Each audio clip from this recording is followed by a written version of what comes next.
on this episode of Carnival Eats. I mean, this is defying physics. Dessert will never be the same. Enjoy, because that's the only bite you're gonna get. What? No way. Are you leaving any for me? I'm not sure what to do with it. It's so big. It's really good.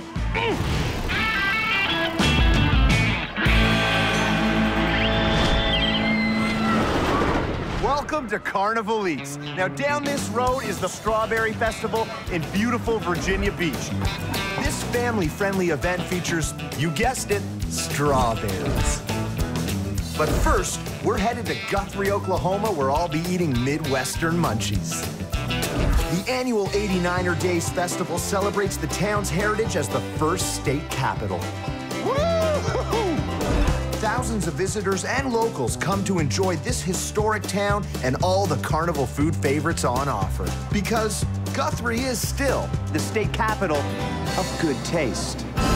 Bill and his wife Billy serve up all kinds of treats, including deep-fried delicious ones. It looks like we both just fooled around with a snowman. But they're best known for Bill's famous Indian taco. It's all about the fry bread. Some local flavor right here.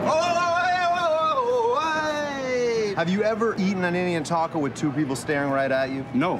But I've had a lot of tacos. What makes the Indian taco is the base of it, which is the Indian fry bread. My great-grandmother was half Cherokee, and this is a variation of her recipe. So this is legit. Fourth generation, handed down. I want to dive in. We got the dry ingredients, Flour, baking powder, sugar, salt, powdered milk. then we go add our wet ingredients. That's just a good old-fashioned corn oil. And a little milk in it. We've got to mix it up. I know we just met, but can I throw out just a thought? I'm riding the rim here. This is a rim rocker. Maybe a bit of a bigger bowl. Next step from here is to get in there with my hands, and we'll get it the right texture, get all the lumps out, get a ball. About a handful, that's about right? Yep. Roll it up and then You got to throw. Oh, man. Little pat. Let's see what you got there. Oh, no. Can't shortchange the customer, no. And throw. Pat her out. You got that magic touch. Oh, yeah. Whoa. Hole in there. Well, a little hole. Once the oil starts bubbling, it keeps the air pocket from getting in there. Right. So how long is that going to sit in there? 30 seconds for the first half. Flip it over another 15, 20 seconds. You see it getting all Roll crispy. it a little bit. I don't know what heaven smells like, Bill, but I would imagine it's at the bottom of that deep fryer. All right, those look good. We're going to add some chili and beans. Just cooking up over here.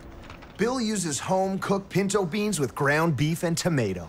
Get you a little sprinkle onions, just a little lettuce. I'm gonna go a little extra on the cheese. You can charge me for an upgrade if you want. So you got a little punch of color here with the tomato and salsa. Mild pecani sauce. And then we're gonna put a big dollop of sour cream, right like so.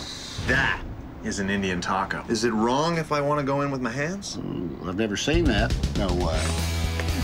The bread is doughy, warm, crispy, delicious. Glad you enjoy it. Sweet as sweet can be. Combination of good flavor. The bread is crisp, but it's also soft on the inside. Fresh ingredients. I like that it's not small, but it's a big Indian taco. I never looked at it as a romantic dish before. It's really good. I can tell. Oh! When it comes to fair food, some items could be considered superstars. Our next vendor, Brad, is a Shriner, and he was inspired by big guys in little cars when he came up with the giant Texas tenderloin sandwich. Are you using that as a fan? Might as well. This thing is huge. It's your classic fat guy in a little coat. I'm not sure what to do with it. It's so big. We're gonna make a giant breaded pork tenderloin sandwich. Not just a tenderloin sandwich. A giant one. This is a boneless pork loin. We're gonna turn it over with the fat side up and cut it in about an 8-ounce portion, butterflied. Good looking piece of meat. Next step, we run it through a tenderizer. Is this a custom piece? It's a little different than one you would see in a grocery store because it's more portable. The head comes off and it can be transported in 2 pieces. It's like if a toaster and a car engine had a baby. Okay, we're gonna drop this through there 4 or 5 times.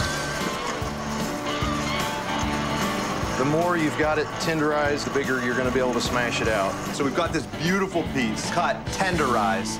Next is the batter. So in there we've got eggs, milk, salt, pepper. Now we're gonna soak it in that, cover it with the breading. Brad uses cornmeal breading for extra crunch. And then at this point, it's just how big you want to try to make it. It's like doubled in size. That is a true knuckle sandwich. And that's about as big as the container we're ready to fry. We are going to put this giant bed sheet inside the fryer. How long is that going to sit in there? 2 to 3 minutes. Look at that thing. And that's about to go in my face. We've got the bun toasting over here. Put it on the bun. Toppings, lettuce, little tomato. We've got some ranch here for you. Everything is just dwarfed by the size of that piece of meat. That is a giant pork tenderloin sandwich. I'll see you on the other side, buddy. Man, it's delicious. The batter's perfect. It's a beautiful piece of meat. If this is the way they do it in Texas, you got a new neighbor. That's a long-term commitment right there. It is. I'm going to have this for lunch and for dinner. That's really good and big. Breading on it is really satisfying. A nice batter, seasoned to perfection. Good Southern cooked meal. Good. Want to take a bite? If you don't mind. Yeah. Yeah, I feel like we just had a connection. Coming up, yes! Oh my goodness. Dessert will never be the same.